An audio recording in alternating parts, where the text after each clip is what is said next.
नमस्कार दोस्तों, जय श्री कृष्णा। भक्तों, कभी भी ऐसा भोजन ग्रहण ना करें जो भगवान को भोग ना लगाया गया हो। आप जो भी भोजन ग्रहण करते हैं, सबसे पहले भगवान को अर्पण करके तब भोजन ग्रहण करना चाहिए। वही प्रसाद के रूप में ग्रहण करें। ऐसे एक कहानी सुनाते हैं। एक भक्त हुए जिनका नाम अंगद जी था। वैसे तो स्वभाव से पहले से ही नासिक प्रकृति के थे, लेकिन उनकी पत्नी भगवान की भक्त थी। अब अंगद जी को कुछ पता नहीं था। अब अंगद जी जो है नास्तिक प्रकृति के थे, पत्नी को भगवान की भक्त थी। जिस घर में एक व्यक्ति भी भगवान का भक्त हो, पूरे कुल का उद्धार कर देता है। और उसकी पत्नी जो मायके से सीख कर आई थी, मायके में संतों की सेवा करती थी, वहां उनके गुरुदेव के उपदेश सुनने मिलते थे। विवाह के बाद अब अंगद जी के साथ ससुराल आई तो देखा कि वहां राज्य वैभव तो था, लेकिन किसी संत का दर्शन संभव नहीं था। किसी संत का आना जाना, ना भागवत चर्चा होती थी, ना ही सत्संग। अब तो रानी बहुत व्याकुल हो गई। उसके मायके में रोज संतों की प्रसादी मिलती थी, सतगुरुदेव भगवान के दर्शन होते थे, लेकिन यहाँ भक्ति का कोई भी वातावरण नहीं था। हालांकि अंगद जी की विशेषता थी कि वो अपनी पत्नी को भगवत भक्त मानकर बहुत श्रद्धा रखते थे। उनकी भक्ति मार्ग में कोई विरोध नहीं करते थे, लेकिन स्वयं ना तो भक्ति का आचरण करते, ना संत महात्माओं के प्रति कोई श्रद्धा रखते और ना ही भगवान की आराधना करते। काफी दिनों तक संतों का दर्शन न होने के कारण रानी अत्यंत व्याकुल हो गई। उन्होंने अपने मायके में पत्र लिखकर प्रार्थना करी, सतगुरुदेव भगवान से निवेदन करें, कृपया करके एक बार यहाँ पधारें और दर्शन दें, क्योंकि मैं यहाँ से बाहर नहीं जा सकती और मेरे पति संतों के प्रति श्रद्धावान नहीं है। जब मायके में यह पत्र पहुंचा, गुरुदेव से प्रार्थना करी तो वो करुणा में होने के कारण आने के लिए सहमत हो गए। गुरुदेव के आगमन से रानी अत्यंत हर्षित हो गई। उन्होंने चरणामृत ग्रहण किया, आरती उतारी और भोग अर्पित किया। गुरुदेव को आसन पर बिठा के विराजमान किया। फिर वो धीरे धीरे उनके चरण दबाने लगी। इतने में अंगद जी वहां आए। अपनी रानी को किसी संत के चरण पकड़ते हुए देखा। यह दृश्य देखकर क्रोधित हो गए। संत भगवान से बिगड़ने लगे। रानी के तो होश उड़ गए कि उसकी प्रार्थना के बाद गुरुदेव स्वयं पधारे थे।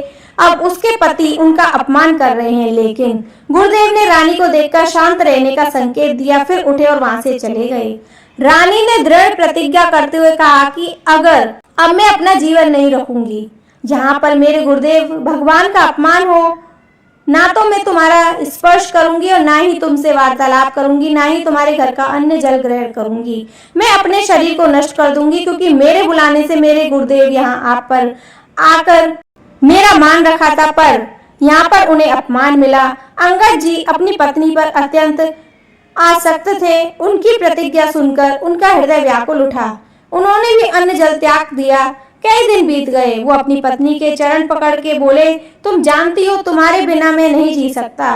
कृपया बताओ तुम्हें कैसे प्रसन्न कर सकता हूँ। रानी ने कहा कि स्वामी, यदि तुम सच में मुझे प्रसन्न देखना चाहते हो तो हमारे गुरुदेव भगवान के चरण पकड़कर उनसे क्षमा याचना करो, उन्हें मनाकर वापस लाओ, यहाँ आकर उन्हें भोग लगाओ। यदि वो ग्रहण कर लेंगे तो मैं उनका प्रसाद ग्रहण कर लूंगी। फिर हमारी दिनचर्या पहले के समान हो जाएगी।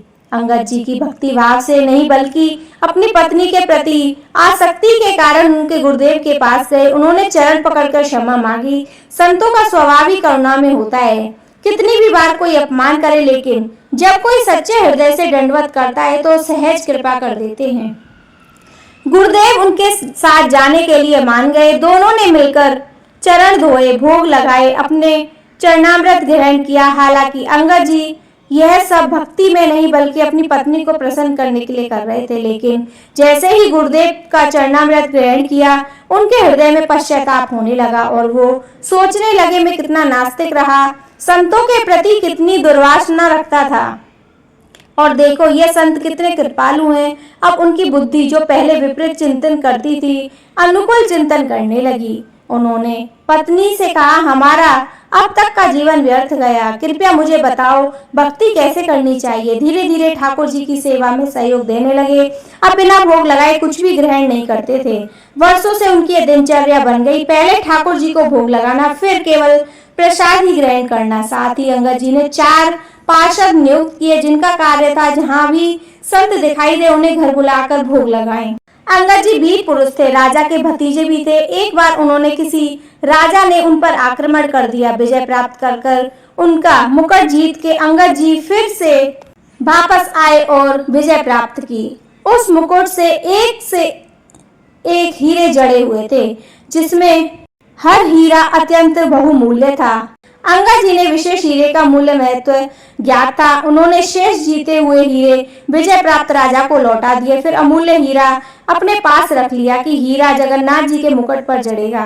राजा के कुछ मंत्री विशेष स्वभाव के दरबारों ने राजा को उकसाया कि उस हीरे की कीमत आपके पूरे खजाने से भी अधिक है, आपको इसे हर हाल में वापस लेना चाहिए। राजा ने विनम्रता से अंगद जी से कहा, अंगद जी आप उस हीरे को मुझे वापस दे दीजिए। अंगद जी ने कहा, नहीं, यह हीरा हमारे जगन्नाथ जी को अर्पित किया जाएगा। मनुष्य की बुद्धि बदलने में देर नहीं लगती। राजा की बुद्धि में विकार आ गया।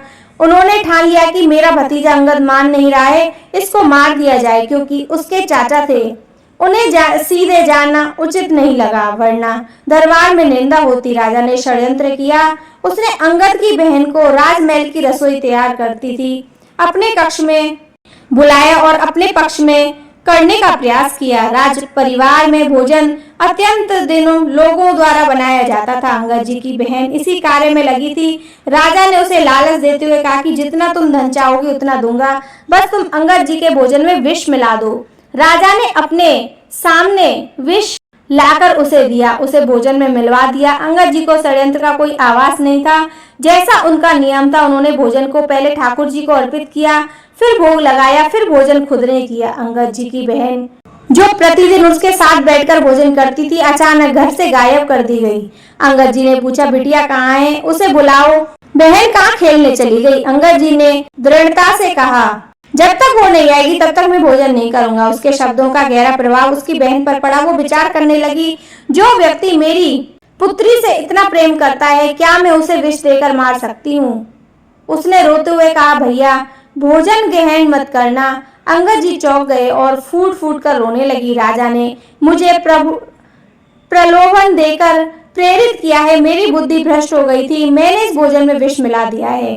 अंगद जी ने अपनी बहन से कहा, तुम्हें चिंता करने की आवश्यकता नहीं है, यह भोजन पहले ही ठाकुर जी अर्पित कर चुके हैं। यह भोजन विष में था, अब यह ठाकुर जी का प्रसाद बन चुका है, अब इसे कैसे त्याग सकता हूँ? इसके बाद अंगद जी ने संपूर्ण भोजन ग्रहण किया, यहाँ तक कि झूठे पात्र भी चाट कर खा लिए। पर आश्चर्य की बात है, विष का उन पर कोई प्रभाव नहीं पड़ा। वह स्वस्थ और सुरक्षित थे। इसलिए कहा जाता है कि अर्पित किया गया भोजन कभी भी ग्रहण बिना अर्पित के मत खाओ। अर्पित करके भोजन ग्रहण करो, तभी भोजन पाओ, उसे ठाकुर जी का प्रसाद मानो, या तुम ऐसी स्थिति में हो जाओगे ठाकुर सेवा संभव नहीं। भोजन सामने आ गया है, 1 मिनट के लिए आंखें बंद करो, अपने इष्ट देव का स्मरण करो, प्रभु को अर्पित करो, 2-4 बार नाम जप करके ग्रहण करो, फिर प्रभु को अर्पित किया गया जल भी ना पिए। ऐसा करने से आपकी बुद्धि मन निर्मल हो जाएगी और आपका वो भोजन जल प्रसाद बन जाएगा। बोलो वृंदावन बिहारी लाल की जय।